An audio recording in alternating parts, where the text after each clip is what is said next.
From the Philippines to Philadelphia, we look back at Pope Francis's busy travel year. Undercover in Planned Parenthood, how the fight to defund the abortion provider has picked up momentum.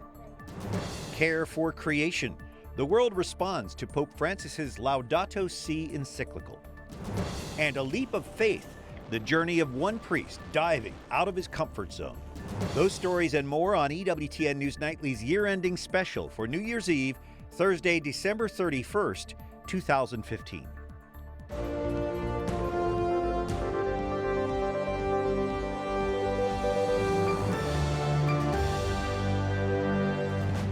Good evening. Thanks so much for joining us. I'm Brian Patrick, and tonight on this New Year's Eve, we reflect on news highlights from this past year.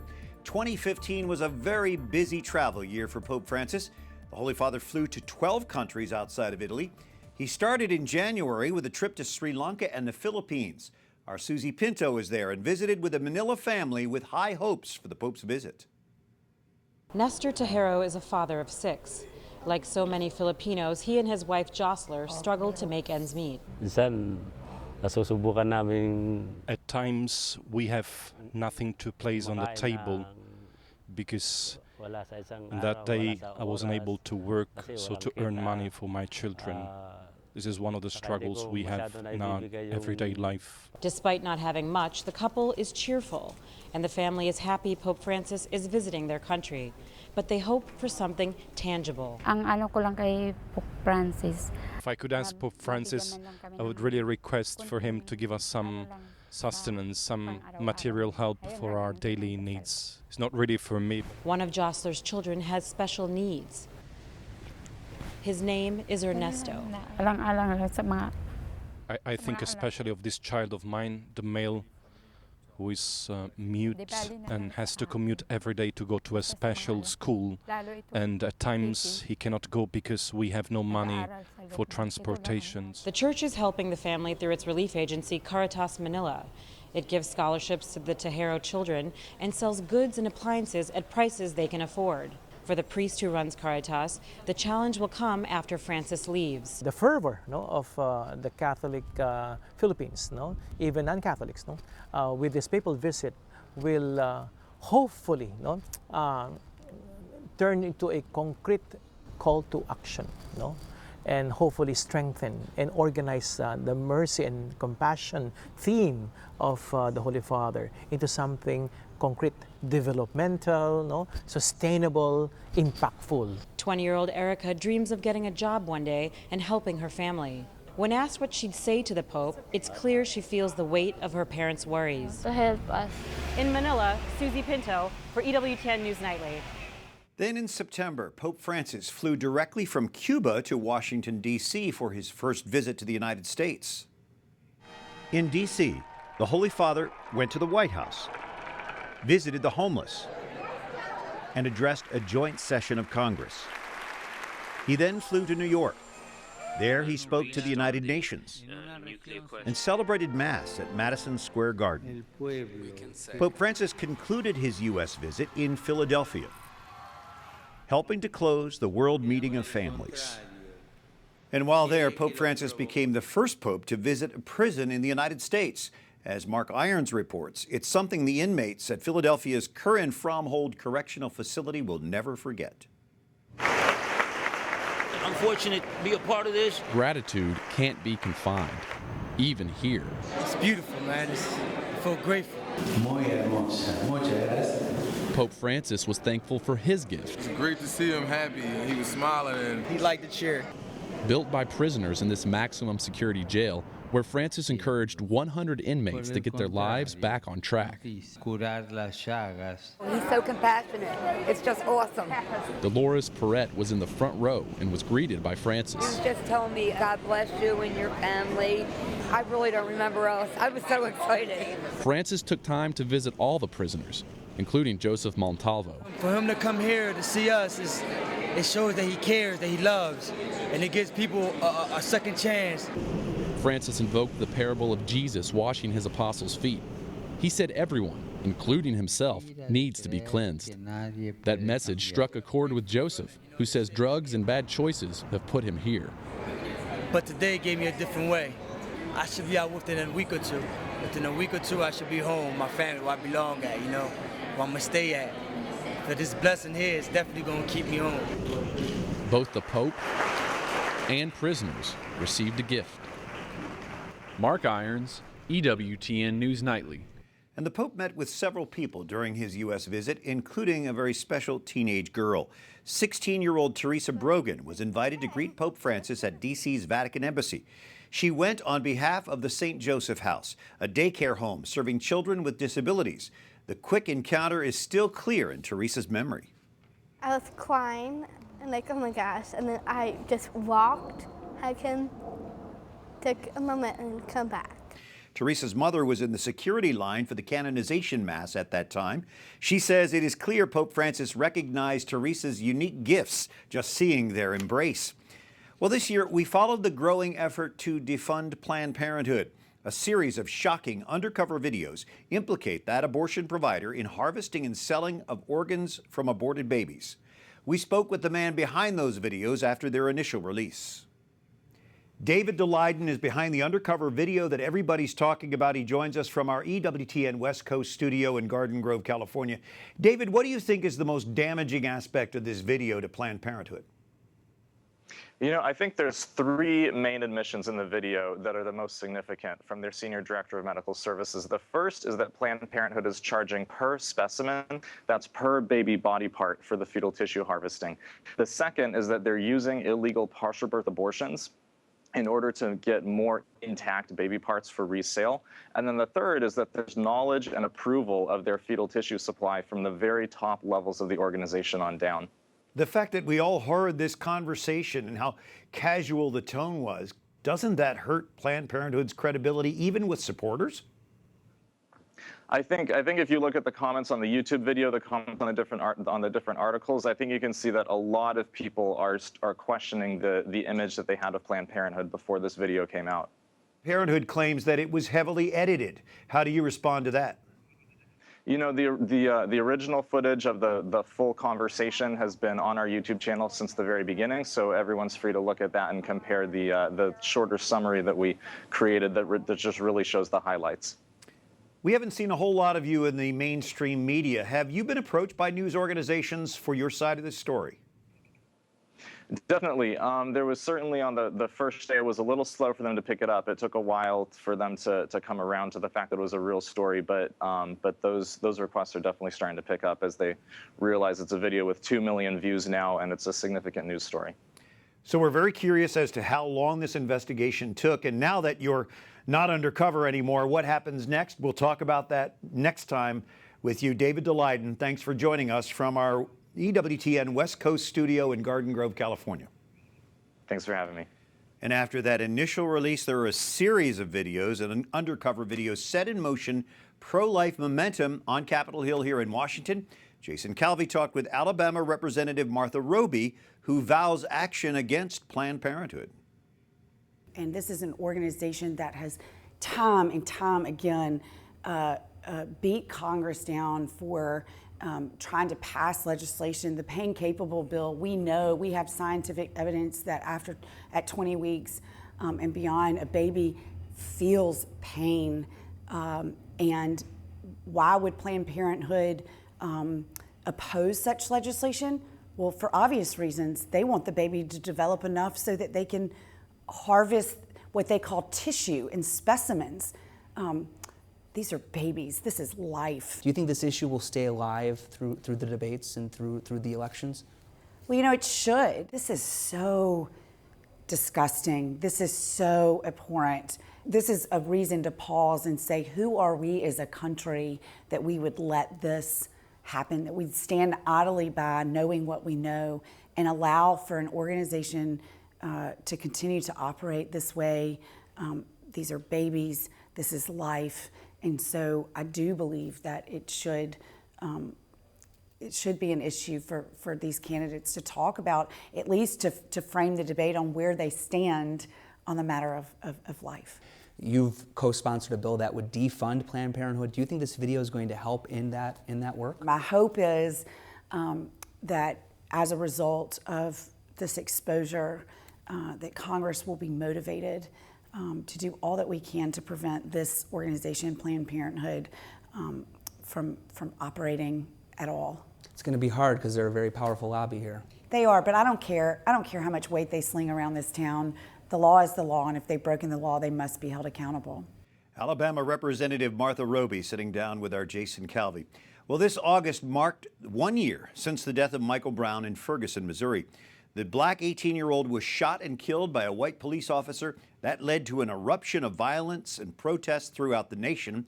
On a visit to Ferguson, our Catherine Zeltner met with Catholic leaders responding with prayer. Here, Ferguson isn't a headline, it's home.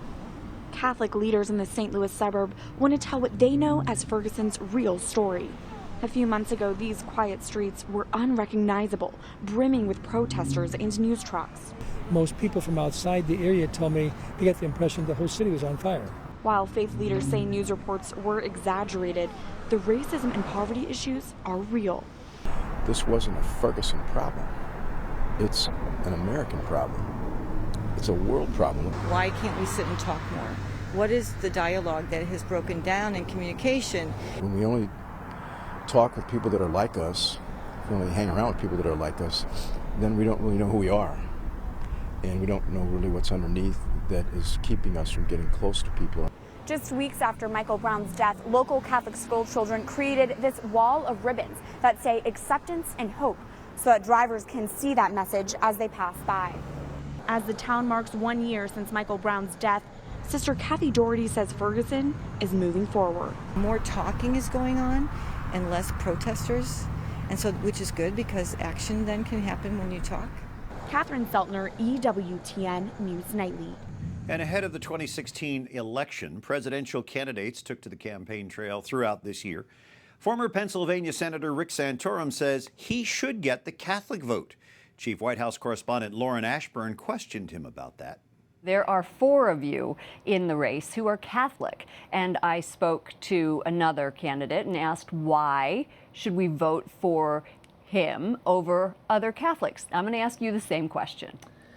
Well, I don't know if you should necessarily vote for or against someone because they're Catholic. I think you need to look at whether the values that they're articulating are in line with your values and particularly in moral and cultural issues, Catholic values. But all 4 have pretty much the same positions on social issues. And how do you differentiate yourself? For example, on gay marriage. Yeah, I would make the argument, well, the other 3 have basically said, once the court decision was handed down, they said, it's the law of the land, it's time to move on. I think Marco Rubio said it was a bad law and that he would work to reverse it. Yeah, and that's not what he said. He wouldn't really do anything on the federal level. Both Rubio, Christie, in fact, every other candidate, maybe with the exception of Mike Huckabee, have all said there really isn't much they can do on the federal level, or they would do on the federal level. I think that's a mistake. I think that when a court exceeds its authority and acts outside of the Constitution and destroys and makes illegitimate the idea of man-woman marriage. To me, that is one that a president can't stand on the sideline and say, well, the court's made their decision. The court acts unconstitutionally. It's incumbent upon the President of the United States to uphold the Constitution, to do what he takes his oath to do, which is defend the Constitution. So I would disagree with all these other candidates that whether it's the issue of life, whether it's in marriage, the president has an obligation to go out and do what is constitutional, even though the court may say that it isn't. And so what would you do? What you can do is you can look at another decision that was made a year earlier by the court, which was to invalidate the Defense of Marriage Act, basically on the same grounds that they invalidated the state marriage laws, and say that the court acted outside of its constitutional authority, and then basically say, I will enforce the Defense of Marriage Act. That's one concrete step that the president can take to tell the court that they have outstepped their bounds. Coming up, how some Catholics live out Pope Francis's call to care for creation. And we meet the artist priest behind the new mosaics at the St. John Paul II Shrine.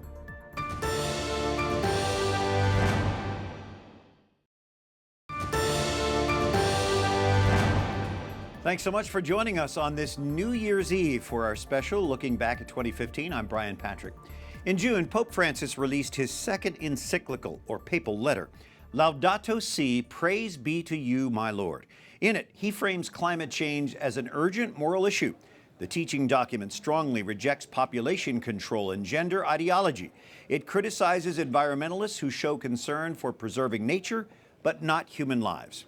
The Holy Father's encyclical made waves across the globe. As Wyatt Goolsbee reports, prominent U.S. clergy and lay Catholics weighed in. As our Holy Father speaks, he speaks as a pastor, offering moral guidance. Today, Catholic leaders reflect on the latest work by Pope Francis.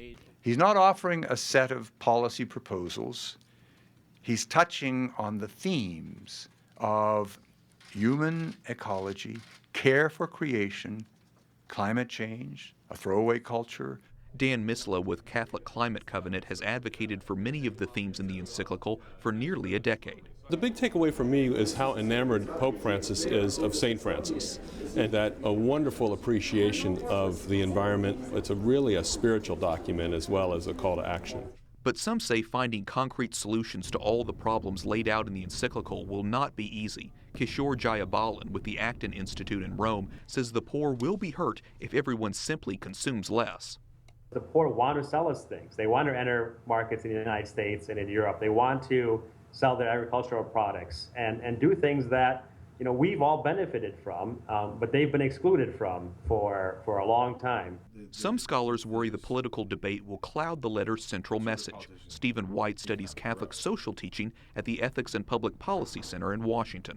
Regardless of whether you think the Earth is warming or not warming, or whether human beings have caused that warming or haven't, to dismiss the encyclical or to pigeonhole the encyclical on that issue alone from either side of the political spectrum is to miss a really important discussion. The U.S. bishops urge Catholics to approach the encyclical with an open heart.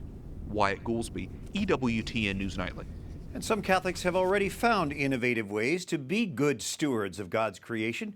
Jason Calvi has that story. Franciscans live here at the St. Anthony Shrine in Maryland.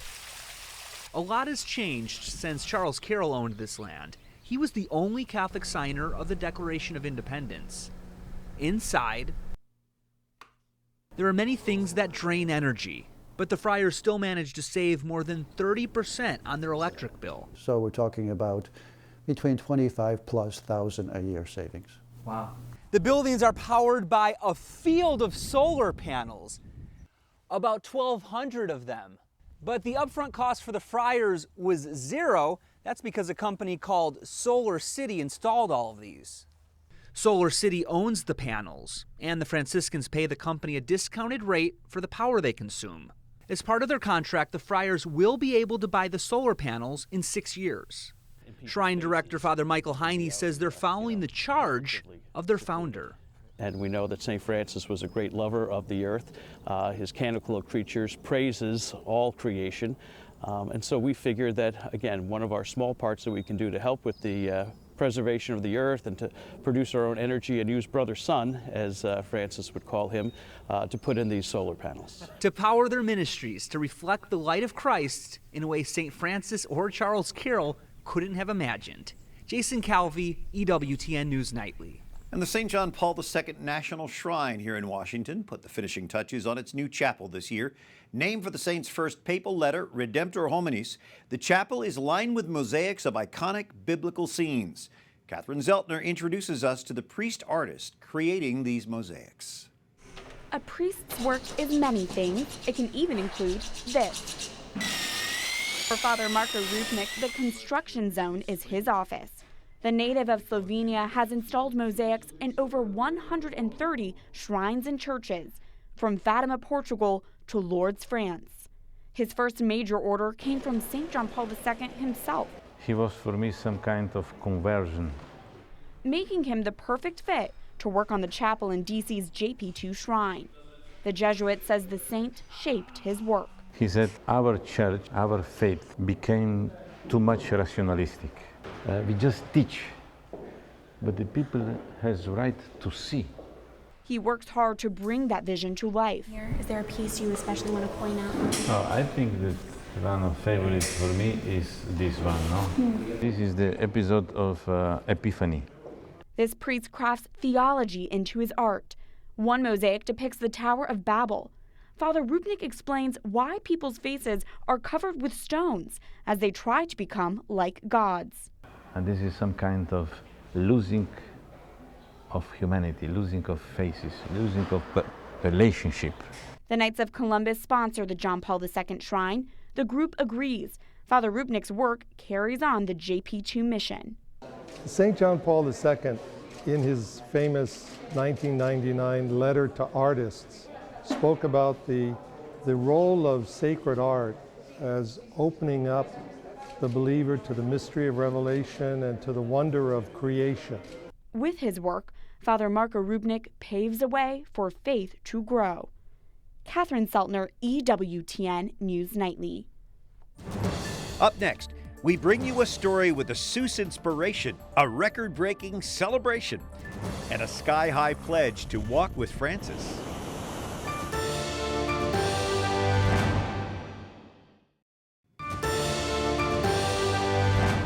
Thanks for joining us this New Year's Eve. We're looking back at 2015. I'm Brian Patrick. This year, a Maryland Catholic school celebrated a new Guinness World Record. St. Elizabeth in Rockville hosted the largest gathering of people wearing the Cat in the Hat hats. A story for Wyatt Goolsby indeed, an event encouraging students to read. The sun certainly did shine. The students were set loose. A celebration of good old Dr. Seuss. Parents, teachers, and kids decked out with red and white lids. Getting closer. The folks from Guinness making sure it was all by the book. Everyone counted, no one overlooked. I love Dr. Seuss. My favorite book is Green Eggs and Ham. A love for reading, to be sure. Dr. Seuss is almost like a frat. Two things, a fish and the Cat in the Hat. If you can make reading in some way fun, I think more and more children will enjoy doing it, and more children will then read. Vincent Spadoni, the principal of the school, reassured us that reading is cool. 5, 4, 3, 2, 1. A record all but official came with shouts of glee, exciting everyone, including little old me. 600 people all in a line to set a world record, the greatest of all time. 600 kids all in a row, but let's add one more. That's me, ready to go. A total of 1,200 people, all in the shadow of St. Elizabeth's really tall steeple. And among those dancing, you can't forget about third grade. They shared memories of Dr. Seuss that will surely never fade. When I'm reading a book at home, I usually say to my dad, I'm going up to my room to get lost in a good book. I'll try and find my way back before dinner. With such a push for reading, these kids' futures shine brightly. In Rockville, I'm Wyatt Goolsby for EWTN News Nightly. A classic. What a classic. We're going to top it, though. Ahead of Pope Francis's U.S. visit this year, a D.C. priest pledged to go 10,000 feet above his comfort zone in a true leap of faith, and our Mark Irons decided to find out firsthand if he really did it.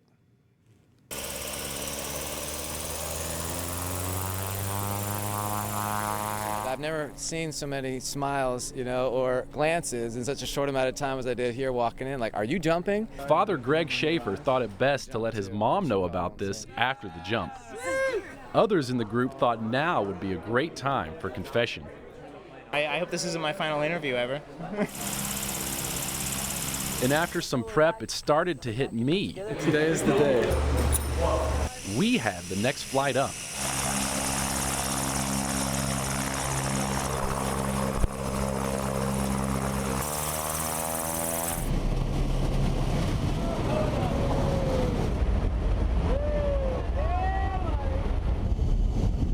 First jump, followed by Father.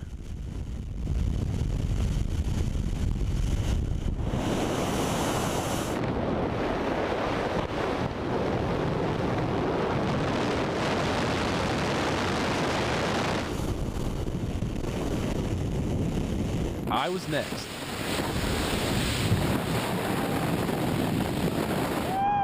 A sky-high pledge to walk with Pope Francis and live by faith.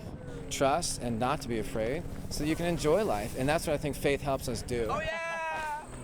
Safe on the ground, Mark Irons. Still in shock. EWTN News Nightly. Wow, what an exciting year. Tomorrow we begin a new year celebrating the Solemnity of Mary, Mother of God. For our dynamite EWTN News team, I'm Brian Patrick. Happy New Year as we leave you tonight with moments of Pope Francis from the year 2015.